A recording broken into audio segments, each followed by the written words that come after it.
அனைவருக்கும் வணக்கம். கர்நாடக மாநிலம் விஜயபுரா மாவட்டம் இண்டி நகரின் அக்கமகாதேவி பகுதியில் நடந்த இந்த சம்பவம் திருமண உறவின் எல்லையை தாண்டிய துரோகத்தின் கொடூர முகத்தையே வெளிப்படுத்தியுள்ளது.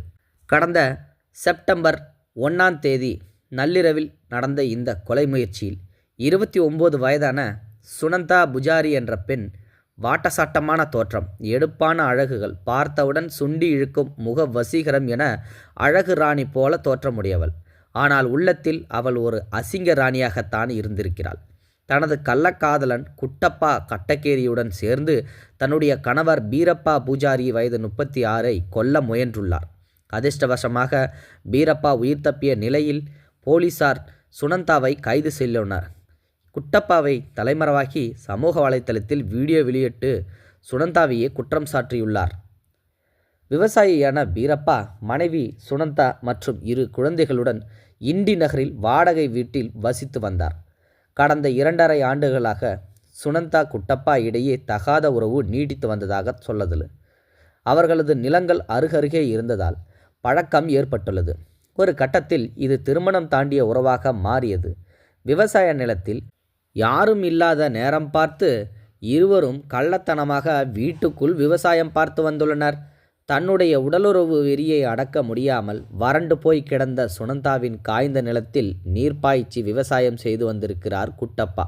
ஒரு கட்டத்தில் இவர்களின் விவசாய விவகாரம் கணவர் பீரப்பாவுக்கு தெரிய வந்துள்ளது. உடனே இந்த உறவை அறிந்து எச்சரித்து சுனந்தா விவகாரத்து செய்யும் நிலைக்கு சென்றுள்ளார். ஆனால் குடும்ப பெருசுகள் உடலுறவு மீதான சுனந்தாவின் வெறி பற்றி தெரியாமல் பேச்சுவார்த்தை நடத்தி இருவரையும் மீண்டும் சேர்த்து வைத்துள்ளனர். ஆனால் சுனந்தா தன்னுடைய கள்ள விவசாயத்தை கைவிடவே இல்லை. தன்னுடைய வாழ்க்கையில் இருந்து கணவனை அகற்றிவிட்டு காதலனுடன் சேர்ந்து வாழ வேண்டும் என்ற ஆசையில் சுனந்தா கொலை திட்டம் தீட்டினார். செப்டம்பர் 1ஆம் தேதி நள்ளிரவு குட்டப்பாவையும் மற்றொரு நபரையும் வீட்டுக்கு வரவழைத்துள்ளார். பீரப்பா ஆழ்ந்த உறக்கத்தில் இருந்தபோது கையில் கத்தியுடன் வந்த சுனந்தா கணவரின் ஆணுறுப்பை பிடித்து அறுத்து கொலை செய்ய முயன்றுள்ளார். ஆனால் பீரப்பா திடீரென கண்விழித்து பார்த்தபோது அதிர்ச்சியில் உறைந்தே போயுள்ளார். சுனந்தாவை ஒரே தள்ளு கீழே வீழ்த்தினார்.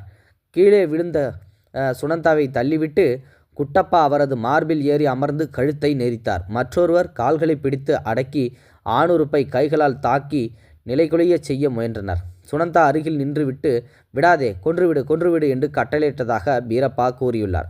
மரண பயத்தில் உயிருக்கு போராடிய பீரப்பா அருகில் இருந்த குளிர்சாதன பெட்டியை ஓங்கி உதைத்தார். அதில் இருந்த கேஸ் டேங்க் பயங்கர சத்தத்துடன் வெடித்து சிதறியது. இந்த சத்தம் கேட்டு 8 வயது மகன் எழுந்தான். அக்கம்பக்கத்தினரும் வீட்டுக்கு முன்பு ஓடி வந்தனர். இதை கண்டு பயந்த குட்டப்பாவும் அவரது உதவியாளரும் அங்கிருந்து தப்பி ஓடினர். கடைசி நிமிடத்தில் பீரப்பாவின் உயிர் தப்பியது. சம்பவத்திற்கு பிறகு சுனந்தா நடிக்க தொடங்கினார். ஏன் இப்படி கத்துனீங்க? எதுவும் நடக்கலையே, ஏதாச்சும் கனவு கண்டீங்களா என்று கேட்டு தான் அப்பாவியைப் போல நடித்தார். ஆனால் பீரப்பா ஒரு நிமிடம் குழம்பி போனார். கனவு என்றால் காலில் கழுத்தில் காயம் வந்தது எப்படி? அனைத்தையும் பார்த்துவிட்டார். கொலை முயற்சி தோல்வியடைந்ததும் குட்டப்பா தலைமறைவானார். பின்னர் அவர் ஒரு வீடியோவை சமூக வலைத்தளத்தில் வெளியிட்டார். அதில் சுனந்தாவும் நானும் 2.5 ஆண்டுகளாக உறவில் இருக்கின்றோம். நிலங்கள் அருகே இருப்பதால் பழக்கம் ஏற்பட்டது. இந்த கொலை திட்டம் அவளதே. இப்போது என் மீது பழிபோட முயல்கிறார்கள்.